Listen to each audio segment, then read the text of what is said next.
Sir, কি charge আনা হয়েছে আপনার উপর? আপনার মতো একজন পলিটিক্যাল লিডারকে কেন গ্রেফতার করা হচ্ছে? আমি কখনো অন্যায় করিনি, ন্যায় করেছি। উপরওয়ালা আমার জীবনটা এত মানুষের ভালোবাসায় জান্নাতের মতো বানালেও কিছু মানুষ সেটা নরক বানিয়েছে। তাই পুড়ছি আপনাদের সামনে, আপনাদের হয়ে নরকে। আপনি শুধু আপনার অপরাধটা স্বীকার করে নিলেই বাঁচতে পারবেন, এছাড়া আর কোনো উপায় নেই। কেন খুন করেছিলেন আপনার স্ত্রীকে? আরে স্যার, কোথায় আমার ওয়াইফের অ্যাক্সিডেন্টের জন্য আমায় সহানুভূতি দেখাবেন তা না, আপনি তো আমার পিছেই পড়ে গেলেন। না কি ভেবেছেন আপনি রাজনীতি করেন বলে সবকিছু থেকে বেঁচে যাবেন? একটা কাহিনী শুনবেন স্যার? আও, এত সুন্দর জায়গা। কি বলেছিলাম তো, আজকে তোমার জন্য অনেক সারপ্রাইজ থাকবে। Well, I am surprised. Thank you so much. পৃথিবীটা কত সুন্দর, তাই না? স্বর্গের মতো। তবে এই একই পৃথিবী কারো কারো জন্য স্বর্গ, আবার কারো কারো জন্য নরক। মানে বুঝতে হলে তো তোমার একটা গল্প শুনতে হবে। এই যে, কি খবর মিস্টার সিরিয়াস? কেমন আছো? ভালো। আমাকে জিজ্ঞেস করবে না আমি কেমন আছি? না, কেন? আচ্ছা, ব্যাপার না, চলো ঘুরতে যাই। আরে আমি তো তোমাকে আগেও বলছি আমি ওরকম না। ওরকম না মানে? কেমন না? আরে আমি তো তোমাকে সত্যি অনেক ভালোবাসি। আমি তো তোমাকে ভালোবাসি না, কতবারই তো বলছি তোমাকে। আমাকে বিরক্ত করো না প্লিজ। আরে তোমার সমস্যা কি? তুমি সবসময় এরকম রোবটের মতন থাকো কেন? কারণ আমার লাইফটা রোবটের মতো, তাই এখন আমি যাই। তুমি যতই আমাকে অ্যাভয়েড করো, আমি তোমার পিছু ছাড়ছি না। শোনো, মানুষের লাইফে সবচেয়ে ইম্পর্টেন্ট একটা জিনিস হচ্ছে সময়। এটা নষ্ট করা উচিত না। আচ্ছা, তুই ছেলেদের পিছনে কেন ঘুরিস বলতো? কোনো সেলফ রেসপেক্ট নাই? তোরা এসব বুঝবি না। এটা না? হ্যাঁ, ওকে। শোন, 1000 ট্রাই করো, কোনো লাভ নেই। অস্কার, কি করছো তোমরা? আমি ঐশী, এখান দিয়ে যাচ্ছিলাম, ওদেরকে দেখলাম, ভাবলাম কিছু খাবার খাইয়ে যাই। আমি তো ওদের প্রতিদিনই খাওয়াই। আপনি ওদেরকে খাবার খাওয়ান, এটা দেখে আমার খুব ভালো লাগছে। আপনি ভালো মানুষ। ভালো মানুষদেরকে আমি গিফট দিই। ওয়েট, নিন। তুই নোটগুলো পাঠাবি? বাবা তুমি কি করছো? এটা কতবার বলছি ড্রিঙ্ক না করতে। তুমি যদি বারবার এভাবে ভেঙে পড়ো তাহলে আমি কিভাবে থাকবো? মাকে ছাড়া বুকটা সুন্দর লাগে। ওরা কেমন আছে? ওরা কারা? ওই যে ব্রাউনি, অস্কার। ওদের কথা মনে আছে তোমার? আমি একবার যাদের মনে রাখি তাদের কখনো ভুলি না। তাহলে যাই, আমার আর ক্লাস আছে। ওকে কবে থেকে চিনিস? এই গতকাল থেকে। কেন? এটার মধ্যে প্রবলেম আছে শুনছি। তুই একটু দূরে দূরে থাকিস। ও তো ভালোই আছে, অনেক ফ্রেন্ডলি। ওই ফ্রেন্ড পর্যন্তই থাকিস, এর বেশি যাস না। ও আবুল তাবুল বকিস। চল। কি দেখছো? কিছু না, মানুষ ওদের দেখলে পাথর ছুঁড়ে মারে, আবার কিছু মানুষ ওদের বুকে টেনে নেয়। কারেকশন, যারা পাথর ছুঁড়ে মারে তারা কি মানুষ নাকি? পয়েন্ট। বাবা, হ্যালো বাবা। হ্যালো বাবা, কোথায়? বাবার কি হয়েছে? আচ্ছা আচ্ছা, বাবাকে একটু দেখে রাখেন, আমি আসতেছি। ওকে বাবা, উঠো। চলো চলো চলো। তুমি বাবার ব্যাপারে প্লিজ কাউকে কিছু বললো না। হ্যাঁ, চিন্তা করো না, আমি কাউকে কিছুই বলবো না। তোমার মা কোথায়? 2 বছর হলো মা নেই, তখন থেকেই বাবা এরকম হয়ে গেছে। আঙ্কেল মনে হয় আন্টিকে অনেক ভালোবাসতো। হ্যাঁ, এখনো বাসে। বুঝলাম, থাক, মন খারাপ করো না। আপনার এসব ইমোশনাল লাভ স্টোরি শোনার সময় আমার নাই। লাভ স্টোরি তো এখানেই শেষ স্যার, এরপর তো শুধু ট্র্যাজেডি। আজ পর্যন্ত কখনো কাউকে ভালোবাসিনি। এখন যখন ভালোবেসে ফেললাম তখন থেকে ওর হাসি, পাশে দাঁড়ানো মানুষগুলো, কেন যেন মনে হয় ওরা সবাই আমার জায়গা দখল করে নিচ্ছে। আজকে থেকে তোমার আমার কিছু কথা মেনে চলতে হবে। তুমি তোমার ওই ফ্রেন্ডসদের সাথে আর মিশতে পারবা না। মিশতে পারবো না মানে? ওরা আমার ফ্রেন্ড। ফ্রেন্ড হলেই হাক করবে, ইচ্ছা হলেই গালে টাচ করে দেবে। এমন কেমন ফ্রেন্ডস আমি বুঝলাম না। এক্সকিউজ মি, তুমি বুঝতে পারছো তোমার এই কথাগুলো কত লেম শোনাচ্ছে? ওরা আমার ব্যাচমেট, আর আমার ফ্রেন্ডস থাকতে পারে না? আরে না, তোমাকে আমার আর কিচ্ছু বলার নাই। হাত কেটে ফেলছো তুমি। কত শান্তি দিবা আমারে তুমি? কেমন মানুষ তুমি? ঐশী, তুমি আমার কল ধরো নাই কেন কাল রাতে? কার সাথে কথা বলছো সারা রাত? সুলতান, দিস ইজ টু মাচ। কি শুরু করছো এখানে? আমি সারা রাত তোমাকে কল করে যাবার, তুমি একটা রিপ্লাই পর্যন্ত করবে না। কি পাইছোটা কি? দিকে আসো। কি শুরু করছো তুমি এগুলা? কি শুরু করছি আমি? আমার একটা লাইফ আছে, আমার একটা ফ্যামিলি আছে। আরে আমি কি বলতেছি আর তুমি কি বলতেছো? আমার কল দেওয়ার সাথে তোমার ফ্যামিলি কানেকশন কি? আম্মু সারা রাত আমার পাশে, কিভাবে আমি তোমার কল ধরবো? আর আমার ফ্যামিলিতে কি চলতেছে তোমার কোনো আইডিয়া আছে? কি চলতেছে তোমার ফ্যামিলিতে? ট্রিপিক্যাল প্রবলেম। বিয়ে দিতে যাচ্ছে আমার। কি বলবো বাসায় আমি? আর তোমাকে যে বলবো তুমি কিছু করতে পারবা? পালাতে পারবো আমাকে নিয়ে? তোমাকে জিজ্ঞাসা করে কি লাভ? পারবো, পালাতে পারবো। কালি তুমি স্টেশনে চলে এসো, আমি ওয়েট করবো তোমার জন্য। ওকে। ট্রেন কখন আসবে আমাদের? ঐশী, আমার আমার তোমার সাথে কিছু কথা ছিল। এইসব কথা পরে হবে, আগে চলো তো। ট্রেন কোন দিকে আমাদেরটা? এখানে আমাদের ট্রেন নাই। তাহলে কখন আসবে? জানি না, কিন্তু আজ আসবে না। মানে কি? ঐশী, আমাদের এখন পালিয়ে যাওয়াটা ঠিক হবে না। তুমি কি মজা করতেছো আমার সাথে?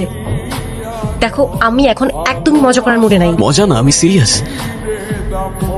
এখন এখন পালিয়ে গেলে তোমার আমার দুজনের লাইফটাই অনেক এলোমেলো হয়ে যাবে। মনে হয় আমার আর একটু সময় প্রয়োজন। তুমি বাড়িতে ফিরে যাও, এসব নিয়ে না হয় আমরা পরে কথা বলি। ঠিক আছে, চলে যাবো আমি। কোনোদিন আর তোমার সামনে আসবো না। ওই মুহূর্তে প্রচন্ড মায়া হচ্ছিল আমার ওর জন্য। ভাবছিলাম ওর সাথে পুরোটা জীবন কাটিয়ে দিলে ক্ষতি কি। তবে যখনই ওকে ডাকতে যাব ঠিক তখনই। এই, তোর নাম নীরব না? না স্যার, আমি সুলতান। এই চল চল, নিয়ে চল রে।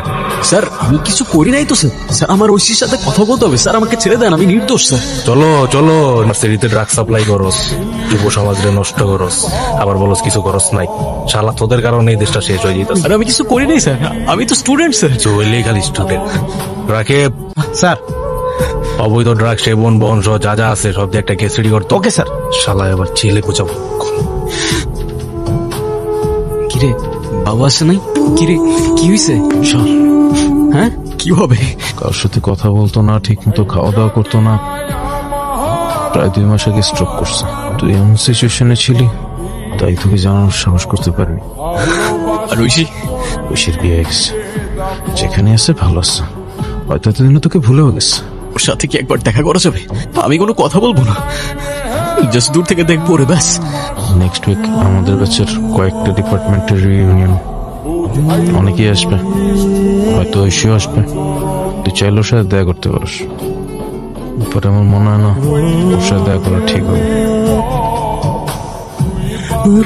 ঐশী, ভাইয়াকে দেখে মনে হচ্ছে অনেক রোমান্টিক। তা বিয়ের পরে এত রোমান্টিক হয়েছেন নাকি তার আগে থেকেই? আসলে আমি বেশ কয়েক বছর অস্ট্রেলিয়াতে ছিলাম, তবে 4 বছর রিলেশনশিপের পরে যেহেতু বিয়ে, রোমান্স তো থাকবে। কি বললেন আপনি? 4 বছরের রিলেশনশিপ মানে? এই, কে ভাই, কে তুমি? ঐশী, তুমি কিছু বলতেছো না কেন? 4 বছরের রিলেশনশিপ মানে কি? আমি কি ছিলাম তাহলে? হ্যাঁ, ঐশী, কে এই ছেলে? জানি না আমি, কিভাবে বলবো আমি? এই ব্রো, সরি, ওর একটু প্রবলেম আছে। আমি এই লোকটা কি বলতেছে তুই জানিস? বলতেছে 4 বছরের রিলেশনশিপ মানে কি? আরে কি বলতেছে? আরে ও আমাকে চিন্তাছে না, আজব। চল। আরে সেদিন কিছু বলতে গিয়ে ওকে বলতে পারি নাই। তোর সাথে ওই ইনসিডেন্টটা না হইলে অনেক কিছু অন্যরকম হইতে পারতো, but accident is accident, right? সুলতানের অ্যারেস্ট কোনো অ্যাক্সিডেন্ট ছিল না, সবকিছু প্রি প্ল্যান করা ছিল। আর যতক্ষণ আমি সবকিছু জানতে পারি ততক্ষণে অনেকটাই দেরি হয়ে গিয়েছিল। কি হয়েছে? তোমার মন খারাপ কেন? সুলতান ছেলেটার জন্য খারাপ লাগছে, একটু বেশি বেশি হয়ে গেছে। তুমি তো বলছিলে ছেলেটাকে নাকি তোমার লাইফ থেকে সরাতে পারছো না। কি করব, ওর সাথে তো মজা করতে করতে রিলেশনশিপে চলে গেছিলাম। এদিকে রাফাতের সাথে অলমোস্ট 4 বছরের রিলেশনশিপ, কিছুদিনের মধ্যেই অস্ট্রেলিয়া থেকে চলে আসবে। এর মধ্যেই যদি সুলতানকে না শোনাতাম, রাফাত আসলে কি অ্যান্সার দিতাম আমি? সেদিন যখন ঐশীর মুখ থেকে কথাগুলো শুনছিলাম, নিজেকে বিশ্বাস করতেই কষ্ট হচ্ছিল। আর ততক্ষণে তোমার জন্য কিছু করারও ছিল না আমার। ভালো তো আমিও বাসতাম তোমাকে, কিন্তু তুমি তো ভুল মানুষকে ভালোবাসো সুলতান।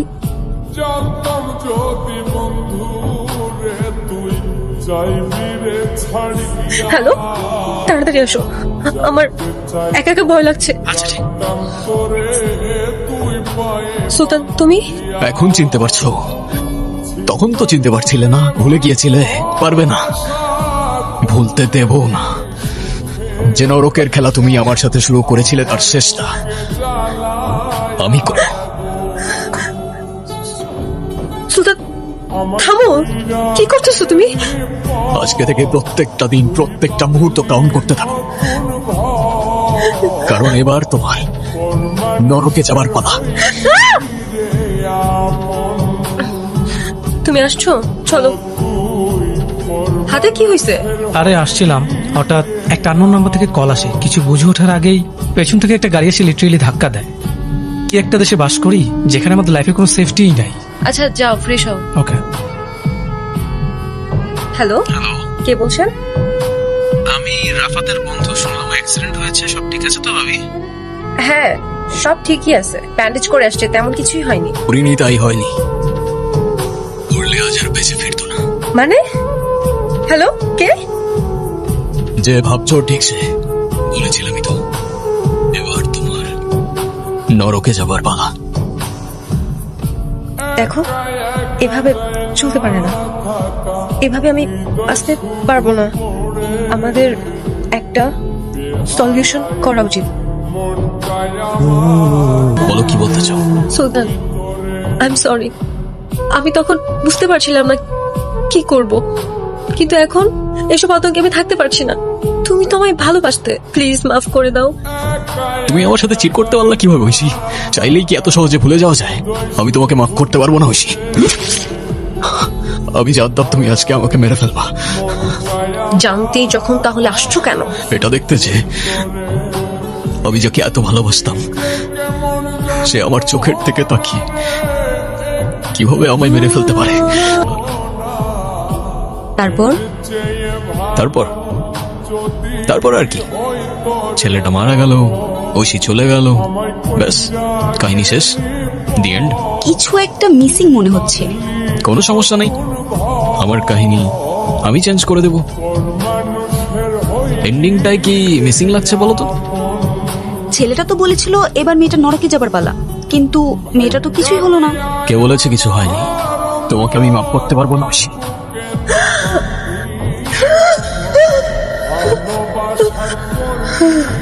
এটা কি হলো? ছেলেটা কিভাবে মেয়েটাকে মেরে ফেললো?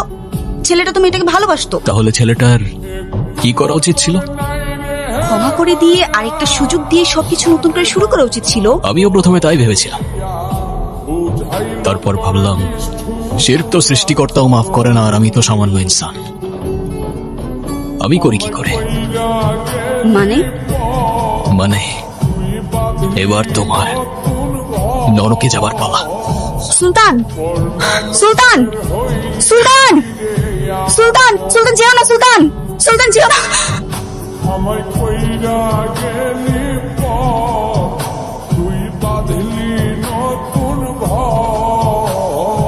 লজ্জা লাগে না আপনার? দুইটা মার্ডার করছেন, এবার আর বাঁচতে পারবেন না। স্যার, একজন লোক আসছে আপনার সাথে দেখা করার জন্য। কে আসছে দেখা করার জন্য? কে? সুলতান আমাদের ক্লায়েন্ট, আর এটা সুলতানের পেল অর্ডার।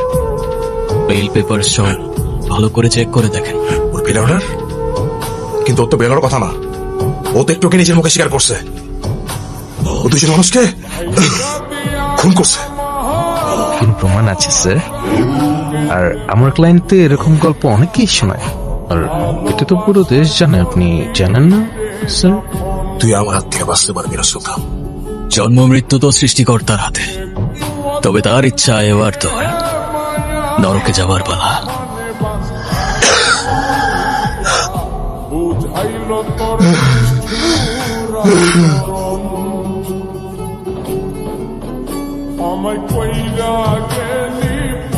স্যার, আপনার জন্য আমার ছেলের জীবনটা আল্লাহ তাআলা বাঁচিয়ে দিয়েছে।